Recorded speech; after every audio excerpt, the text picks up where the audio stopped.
Welcome to our video on completing a DOLS referral. What is a deprivation of liberty safeguard, or DOLS? DOLS ensures people who cannot consent to their care arrangements are protected if those arrangements deprive them of their liberty. DOLS was developed in 2009 and was an amendment of the Mental Capacity Act. DOLS is for adults 18 and over living in England and Wales, and DOLS only applies in hospitals and care homes, and it is only in a specific placement for a specific admission. We can't carry them over. So how do we define deprivation of liberty in respect of DOLS? In 2014, the Supreme Court made a judgment that someone was deprived of the liberty if the person met the acid test. This is when the patient is under continuous supervision and control and they are not free to leave. When does a DOLS need to be requested? So, when the patient lacks capacity to consent to their care arrangements, these arrangements are restricting their freedoms or depriving them of their liberty on a continuous basis, and the restrictions are above and beyond what a patient who has capacity would expect to be under. So when is a DOLS not appropriate? When a patient has only been admitted recently. At this point, we couldn't say that their restrictions are continuous. When a patient is in need of life-sustaining medical treatment. You won't see many patients under a DOLS in intensive care, for example. This is because the treatment you're receiving in intensive care is the same whether you have capacity or not.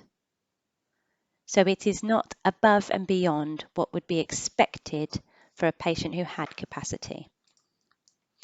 When the patient is receiving end-of-life care, this is very similar. You often have round-the-clock support for end-of-life patients, but that doesn't necessarily mean that we would put them under a deprivation of liberty safeguard.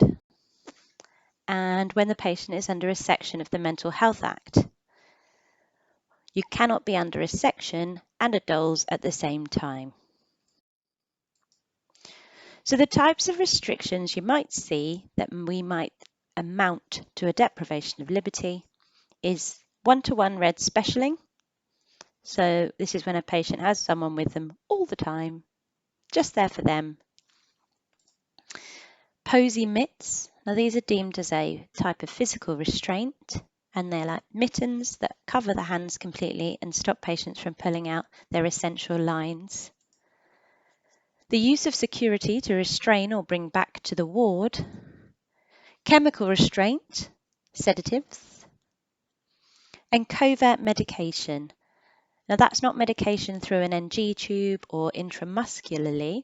That is medication that is being given in food or yogurt that the patient is not aware that they are taking. So it is covert. Where to find the form? So the form is on our lovely new Connect. If you look on the search bar in the corner, you type in DOLS. This is the first page that will come up. So the first document at the top there that says DOLS referral form is the form.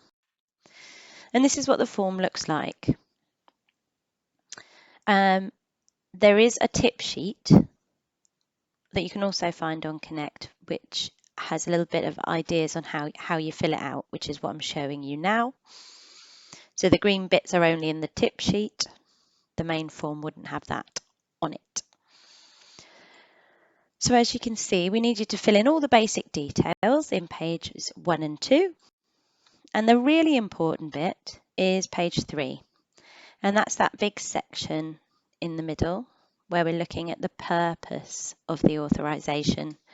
And so this is the bit where we need to get all of the information in, but very specifically, we really need what is the restriction and why is it required? Why can we not do something less restrictive? And why is it not suitable for the patient to leave the hospital at this time? So you can find all of that information on Connect.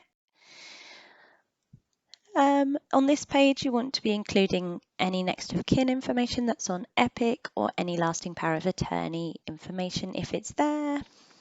And then the rest of the form really is absolutely fine to leave empty. If you have this information on their racial, ethnic or national origin or the person's sexual orientation, etc., then please fill that out, but keeping in mind not to make any assumptions. And only putting down information you've been told or that you can see on Epic. And then once you've completed the form, there's an email address at the top, ad-tr.dolesteam@nhs.net, and that comes straight through to the Addenbrooke's Doles team. And then what happens next? We receive the referral, we complete the rest of the form, where I've asked you to leave it empty. We then send the form to the patient's local authority, often Cambridge County Council, not always. We get patients from all over the country here at Addenbrooke's. The local authority may come out to assess the patient for a standard authorisation. This is usually if we have highlighted them as a high priority or if the patient's been here for quite a long time. We at the Doles team here on site will review every 2 weeks to ensure that the Doles is still required. We may come to the ward and ask you some questions about their restrictions and their capacity. And then we have to withdraw the doles as and when it is necessary. A lot of the time we withdraw it when the patient discharges or unfortunately passes away, but we may withdraw it if we feel that the patient has regained capacity or we have reduced the restrictions so they're not being restricted in the same way. So in summary, a deprivation of liberty is when a patient is under continuous supervision and control and is not free to leave. We request a DOLS when we think the care that we're giving to the patient amounts to a deprivation of liberty and they lack capacity to consent to those arrangements. And a DOLS request can be found on Connect and completed forms sent to the DOLS team. Thank you for listening. If you're ever stuck, please call and ask for support from the Adult Safeguarding team. Contact details are on Connect.